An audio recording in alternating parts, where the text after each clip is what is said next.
नमस्कार दोस्तों, this is संकेत। चलिए देखते हैं कल मार्केट कहाँ मोमेंटम कर सकता है, क्या हमारे टारगेट निकल आते हैं। सबसे पहले देखते हैं कि आज मार्केट ने कैसे मूव किया और कल हमें कैसे ट्रेड करना चाहिए। कल वेडनेसडे होने वाला है, तो कल के दिन हमें क्या ट्रेडिंग बनानी चाहिए, क्या ट्रेडिंग स्ट्रैटेजी हमें यहाँ पर यूज़ करनी चाहिए और कौन से लेवल हमें यहाँ पर फॉलो करनी चाहिए। तो देखिए आज के दिन मार्केट जो है वो फ्लैट ओपन हो गई थी। अभी फ्लैट ओपन होने के बाद थोड़ी सी मार्केट यहाँ पर ऊपर चली गई थी। ऊपर चलेगी मतलब जो पिछले 2 दिनों से यहाँ पर रेजिस्टेंस बन रहा है वो है 40,400 के आसपास। अभी इस रेजिस्टेंस को मार्केट ने क्या किया, यहाँ पर एक्सेप्ट किया और मार्केट यहाँ से थोड़ी सी साइडवेज जाकर थोड़ी सी नीचे तो आ गई थी। बट यहाँ पर कल का जो सपोर्ट बन रहा था 40,060 के आसपास, ये मैंने कहा था कि यहाँ पर अगर आपको वो सेल करना है, शॉर्ट करना है, तो 40,060 के नीचे ही शॉर्ट करना है और ऊपर की तरफ आपको 40,400 के ऊपर ही यहाँ पर आपको लॉन्ग करना है। ये मैंने कल के वीडियो में कहा था। अगर आपने वीडियो नहीं देखा है तो देख सकते हैं। कल के वीडियो में मैंने यही रेंज दी कि अगर यहाँ पर ब्रेक होता है, ब्रेकआउट है या फिर ब्रेकडाउन होता है, तभी आपको यहाँ पर ट्रेड करना है। बट यहाँ पर ना ब्रेकआउट हुआ ना ब्रेकडाउन हो गया, मतलब मार्केट एक साइडवेज हमें यहाँ पर देखने के लिए मिल गई। तो अभी कल के दिन हमें कैसे ट्रेड करना चाहिए।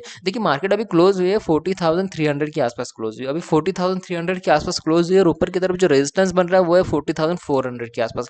समझो अगर मार्केट यहाँ पर फ्लैट ओपन होती है या फिर थोड़ी सी गैप अप भी अगर ओपन होती है, तो अगर ऊपर जाती है तो हमें ऊपर की तरफ पहला टारगेट तो 40,500 का यहाँ पर लेना चाहिए। मतलब ये 100 पॉइंट का टारगेट लेने के बाद 40,600 भी हमें यहाँ पर देखने के लिए मिल सकता है, क्योंकि अभी 2 दिनों से मार्केट इसी रेंज में ट्रेड कर रही थी। अगर ये रेंज ब्रेक हो गई तो ऊपर की तरफ 200 पॉइंट का पहला टारगेट हमारा बनेगा 40,600 के आसपास। उसके बाद में 40,800 या फिर 40,900 भी आपको यहाँ पर देखने के लिए मिल सकता है। बट मुझे ऐसा लगता है कि कल के दिन 40,600 यही आपका टारगेट रहेगा, क्योंकि यहाँ से मार्केट फिर से नीचे आने की कोशिश कर सकती है। मतलब यहाँ से मार्केट ऊपर चल गई तो फिर से नीचे आने की कोशिश कर सकती है। क्यों?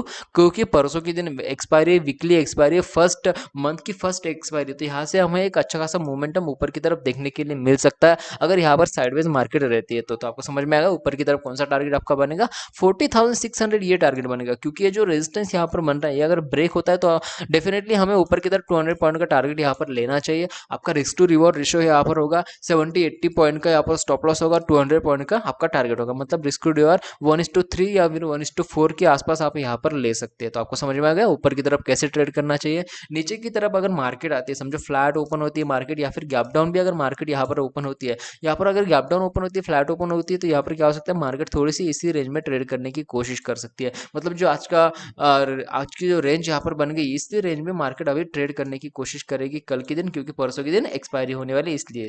तो आपको यहाँ पर ट्रेड कब करना चाहिए, नीचे की तरफ 40,600 अगर ब्रेक होता है तभी आपको नीचे की तरफ ट्रेड करना है। मतलब ये जो यहाँ पर सपोर्ट आपको दिख रहा है, ये आज के दिन पे वैलिड है यहाँ पर, क्योंकि यहाँ पर देखिए मतलब कल के दिन यहाँ पर वैलिड था और आज के दिन भी इसने क्या किया, यहाँ से ऊपर की तरफ हमें एक रैली देखने के लिए मिल गई थी 200 पॉइंट की। तो आपको समझ में आ गया यहाँ पर क्या करना चाहिए। जैसे ही अगर यहाँ पर 40,060 अगर ब्रेक होता है तो नीचे की तरफ आपका पहला टारगेट बनेगा 40,900 के आसपास या फिर 40,700 800 के आसपास। आपका दो टारगेट नीचे की तरफ बनेंगे। मतलब ये 200 पॉइंट 250 पॉइंट की रेंज आपको यहाँ पर दिख रही है। ये रेंज आपको कल के दिन देखने के लिए मिल सकती है। अगर इसने 40,600 सक्सेसफुली ब्रेक किया तभी आपको नीचे की तरफ रेंज देखने के लिए मिल सकती है।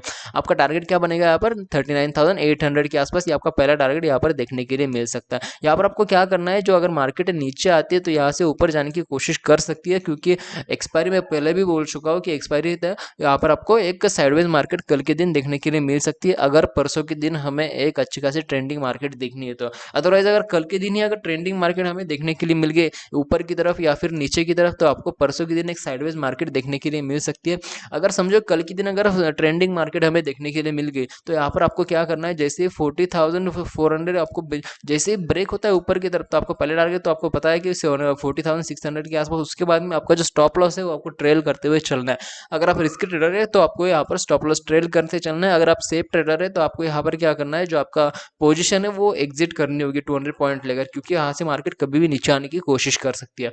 तो आपको यहाँ पर आपका जो स्टॉप लॉस है वो ट्रेल करते चलना है और ऊपर की तरफ आपको टारगेट लेते चलना है। मतलब 40,700 800 या फिर 40,900 भी आपको देखने के लिए मिल सकता है।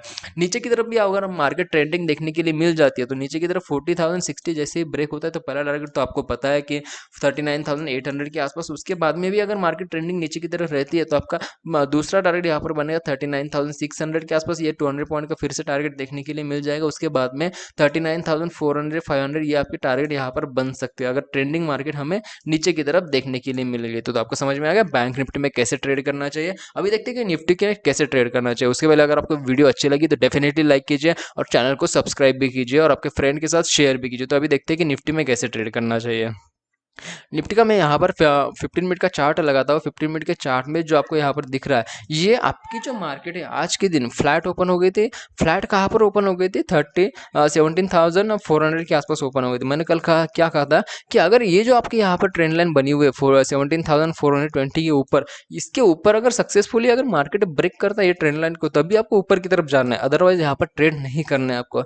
और नीचे की तरफ कहा था कि 17,300 के नीचे आपको ये जो स्विंग यहाँ पर ब्रेक होता है तभी आपको ट्रेड करना है। बट यहाँ पर अगर ट्रेड करते तो भी यहाँ पर कोई फायदा नहीं है, क्योंकि ये लास्ट आवर में ट्रेड आया है, तो यहाँ पर कोई ट्रेड भी नहीं करता है। मतलब हमें एक साइडवाइज मार्केट देखने के लिए मिल गई। कल की जो रेंज बन गई थी यहाँ पर, इसी रेंज में मार्केट आज के दिन भी ट्रेड कर रही थी। तो अभी नीचे की तरफ जो सपोर्ट बन रहा है वो बन रहा है 17,250 के आसपास, और ऊपर की तरफ रेजिस्टेंस जो बन रहा है वो बन रहा है 17,420 के आसपास। ये आपके रेजिस्टेंस और सपोर्ट में मार्केट ट्रेड कर रही है, ये रेंज में मार्केट ट्रेड करे। तो आपको कल के दिन क्या करना चाहिए? समझो अगर मार्केट अभी क्लोज हुई है 17,317 के आसपास, यहाँ पर मार्केट क्लोज हुआ है, और नीचे की तरफ आपका सपोर्ट बन रहा है 17,250 के आसपास। अगर समझो मार्केट फ्लैट ओपन होती है या फिर गैप डाउन अगर मार्केट ओपन होती है, तो आपको क्या करना है कि मार्केट जैसे ही नीचे आती है, मतलब 17,520 या 250 अगर ब्रेक होता है, तो पहला टारगेट आपका 50 या 60 पॉइंट का 17,200 के आसपास बनेगा। उसके बाद में आप टारगेट ले सकते हैं, बट आपको स्टॉप लॉस जो है वो ट्रेल करते हुए चलना पड़ेगा। आपका टारगेट यहाँ पर बन जाएगा 17,100 के आसपास। बट यहाँ पर आपको क्या करना होगा कि आपका जो स्टॉप लॉस है वो ट्रेल करते हुए चलना होगा। मतलब ये जो आपकी ट्रेंड आ रहा है, डाउन ट्रेंड आ रहा है, ये आपका यहाँ पर वैलिड हो सकता है अगर यहाँ पर 17,250 ब्रेक होता है। तो ऊपर की तरफ आपको कब ट्रेड करना चाहिए? जब ये ट्रेंड लाइन आपको यहाँ पर दिख रही है, ये अगर ब्रेक होती है ऊपर की तरफ, ये बड़ा टारगेट आपको यहाँ पर क्या करना है, ये जो बड़ी रेंज यहाँ पर बन गई है, मतलब ये ऊपर वाला जो यहाँ पर पोर्शन बचा हुआ है, मतलब 17,317 से लेकर 17,420 के आसपास, ये 100 पॉइंट का यहाँ पर गैप बचा हुआ है। ये 100 पॉइंट का गैप आपको यहाँ पर फिल होने देना पड़ेगा यहाँ पर, तभी आप ऊपर की तरफ ट्रेड कर सकते हैं। अदरवाइज आप ऊपर की तरफ ट्रेड नहीं कर सकते, क्योंकि ये जो ट्रेंड लाइन यहाँ पर बन रही है, इस ट्रेंड लाइन की वजह से क्या हो सकता है, मार्केट ऊपर जाकर फिर से नीचे आने की कोशिश कर सकती है। तो आपको यहाँ पर क्या करना है, जैसे अगर मार्केट ऊपर जाती है तो आपको 17,420 के ऊपर ही ट्रेड करना है, और आपका पहला टारगेट यहाँ पर बनेगा 17,500 के आसपास।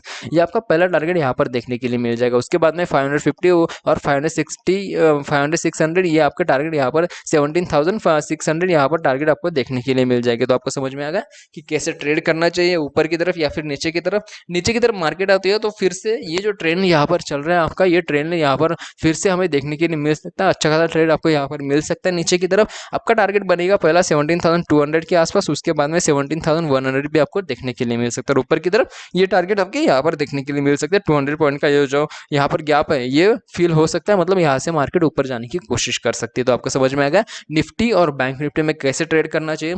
अगर कोई टारगेट बनता है, कोई लेवल बनता है, तो मैं टेलीग्राम पर अपडेट कर दूंगा। टेलीग्राम की डिस्क्रिप्शन में दी हुई है, वहां पर जाकर आप टेलीग्राम पर ज्वाइन हो सकते हो। तो आज की वीडियो के लिए इतना ही। थैंक यू, धन्यवाद।